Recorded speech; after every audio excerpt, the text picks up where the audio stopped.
Bom dia, galera! Beleza? Tudo bem com vocês? Seja bem-vindo a mais uma aula de História. Nossa aula de História de hoje, ela tem como objetivo falar sobre os novos impostos e as novas leis, cuja os ingleses, a coroa inglesa, vai submeter a uma opressão metropolitana contra as 13 colônias.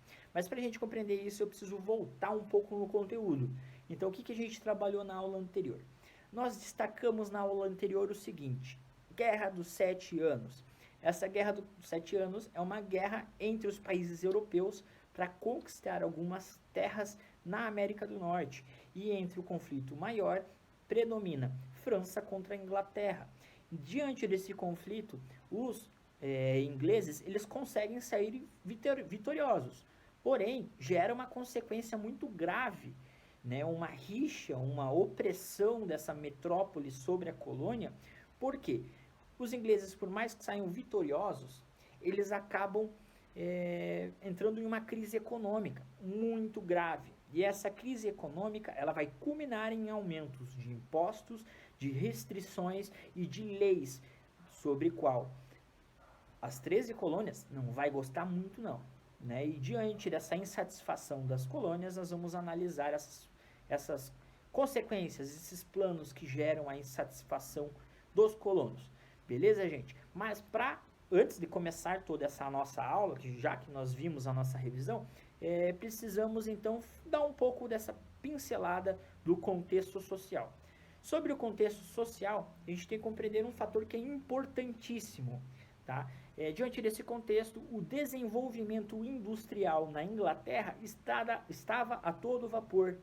E o que isso resulta? Significa que a Inglaterra, tecnicamente, com a industrialização, necessitava de um novo mercado consumidor. O que isso significa? Significa que tenho industrialização, tenho o produto para a indústria, né, mas eu preciso vender esse produto final, que é produzido na indústria, para alguém. Né? E aí está o grande problema. E aí também está a grande restrição. Por quê? As 13 colônias, principalmente a colônia do norte, ela já tinha as manufaturas. O que é manufatura? É um modo de industrialização mais antigo, né? Antes dos maquinários. E aí eles conseguiam fazer um comércio que era interno e externo. Ou seja, a América do Norte, na região da colônia norte, né, dessas 13 colônias, obviamente tinha um comércio muito intensificado com a região sul e a região das Antilhas e a região da África. Ou seja, se no contexto geral a Inglaterra tinha industrialização e tinha que vender os produtos, era para essa região que ela necessitava vender. Então, ela ganhou um concorrente, que era a colônia da região norte, certo? Então, diante disso, vai surgir as leis, vai surgir os impostos com um único objetivo: fazer com que não tenha mais concorrência e esse produto, né, possa encontrar um mercado destino, né, um comércio entre a região da Inglaterra e a região da colônia. Isso a gente vê muito na colonização brasileira, né, portuguesa. A gente viu na colônia portuguesa que eles sempre aumentavam os impostos, sempre colocavam restrições, tentando oprimir a colônia para que pudesse sair dinheiro, sair lucro aos portugueses. Mas essa mesma relação agora vai iniciar na América inglesa, América do Norte inglesa. Então essa relação de comércio, ela acaba afetando muito a relação de ambos os países. E aí intensifica a insatisfação, porque se antes a colônia norte não era tão ligada e cobrada quanto a região sul era com a Inglaterra, agora, por causa dessas manufaturas, o governo inglês vai bater muito forte contra a colônia da região norte e aumentar também, o que vai afetar também, de qualquer forma, a região. Então, as primeiras ações que nós tivemos do parlamento inglês, lembra? Onde e quando que surge esse parlamento inglês? Esse parlamento inglês, ele surge lá no período, no finalzinho da Idade Média, né, onde nós temos o ato da supremacia, onde o rei está sempre ligado ao parlamento. E aí, diante da Revolução Inglesa, a gente tem vários reis contra o parlamento, até que no final dessa Revolução Inglesa, o parlamento se torna vital para os ingleses, então todas as leis são destacadas por eles. né, onde nós temos dois grupos distintos, a burguesia de um lado, do outro lado os aristocratas e o clero, né, e eles debatiam sobre as leis e faziam algumas restrições à função do próprio rei para que não houvesse privilégio e o rei passasse por cima e fosse controlado de certa forma. Então, diante disso, o que o parlamento faz? O primeiro objetivo dele é restringir a autonomia colonial. Então, ele começa com um acordo sobre uma imposição cuja colônia norte e sul, né, as 13 colônias, não poderiam em nenhum momento fabricar tecidos e fundir derivação qualquer do ferro. Né? O ferro, que era um produto muito importante para os ingleses por conta das criações das locomotivas, onde você vai fazer as ferrovias, isso é vital. Então, eles precisavam vender, então não queriam qualquer tipo de concorrência. A mesma coisa acontece ao tecido, que se a gente voltar aos ingleses, lá na questão do leite de cercamento, a questão da lã, produção de tecido, venda de produtos, de roupas, que são importantes e que davam aos ingleses um setor econômico que favorecia. Outra restrição é proibido ter uma comercialização com a região das Antilhas, a região onde tem-se basicamente os espanhóis, então Cuba, toda essa região ali da Antilha, da América Central, era proibido ter um comércio com as 13 colônias. Você não poderia, porque você estaria restringindo o pacto do mercantilismo. Tá? Então, o mercantilismo forte ainda contra os ingleses, eles usam esse ideal para conseguir controlar as 13 colônias. Beleza? E aí, o que acontece? É óbvio que vai acontecer uma insatisfação popular. Essa insatisfação popular, a revolta, a tentativa de não aceitar essa imposição, ela vai ser muito grande. Tanto é que por conta disso que as ideias liberais do iluminismo começam a ser divulgadas na região das 13 colônias. Vende lá jornal, vende lá folhetos com as ideias de John Locke, e a gente viu nas aulas anteriores que John Locke foi uma influência importante para a independência dos Estados Unidos, mas essa relação faz com que os colonos critiquem o sistema colonial mercantilista, porque tem interesses, né, jogo financeiro aí por trás de toda essa tramóia toda. Né? Diante disso, o governo inglês continua oprimindo, e aí cria 3 leis que são fundamentais. Essas leis eu vou destacar uma por uma aqui. Primeira, a lei do chá. Se você quiser ler, enquanto isso eu vou explicando aos poucos para vocês entenderem. Essa lei do chá, não, desculpa, lei do açúcar. Tá? Bom, retratando a lei do açúcar, primeiro a gente tem que compreender que é uma ação do governo inglês de protecionismo. Por quê? Ele tem o objetivo de vender os seus produtos à colônia, né, para que possa diversificar um pouco esse comércio. Então ele protege todo o produto inglês, a ponto que proíbe a colônia de exportar para outros lugares, né? Ela vai ter que exportar para quem?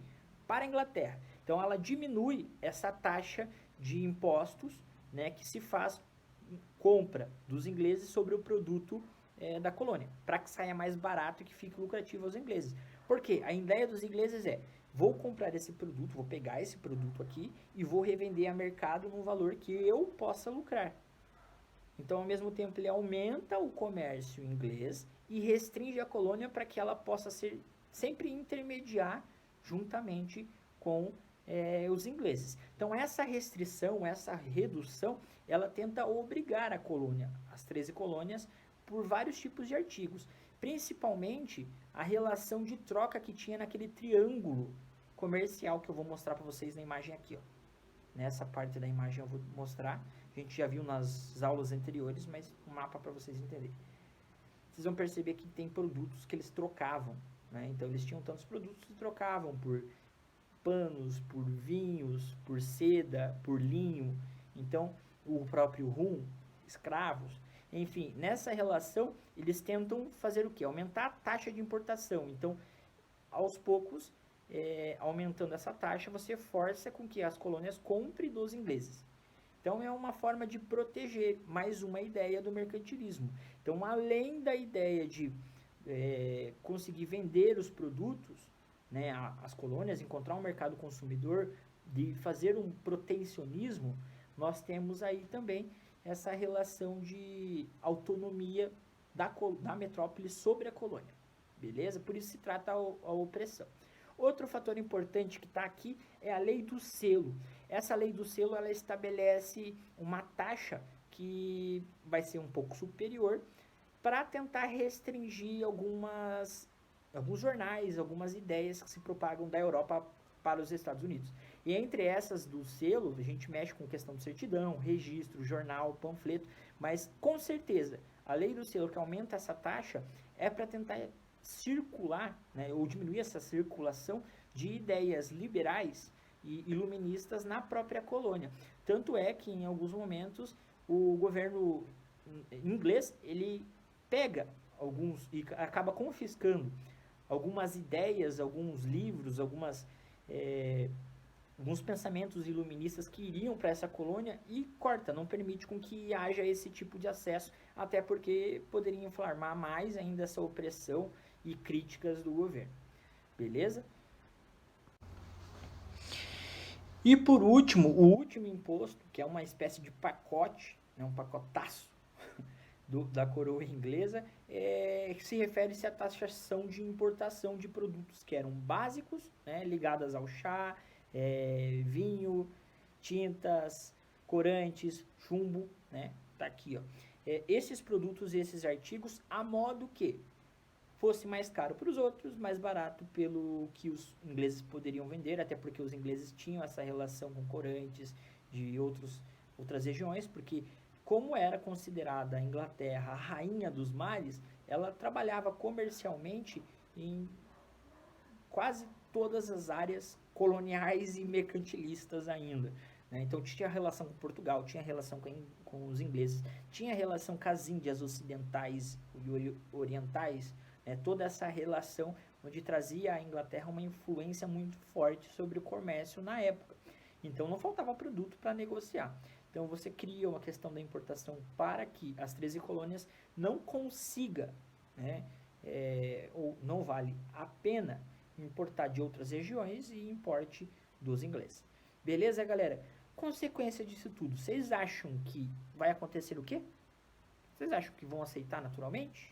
Né, pensando que antes eles tinham mais liberdades, agora não, que eles lutaram as guerras dos 7 anos com os ingleses e agora o que eles recebem é mais impostos, lembrando que eles formaram as 13 colônias fugindo de intolerância religiosa e com o aumento dos impostos que era surreal na Inglaterra. Então, na próxima aula nós vamos ver a continuidade disso, a reação que se propaga cada vez mais com aquela onda iluminista vindo à América, e até porque eles vão questionar essas leis, né? E esse questionamento vai ser bem interessante.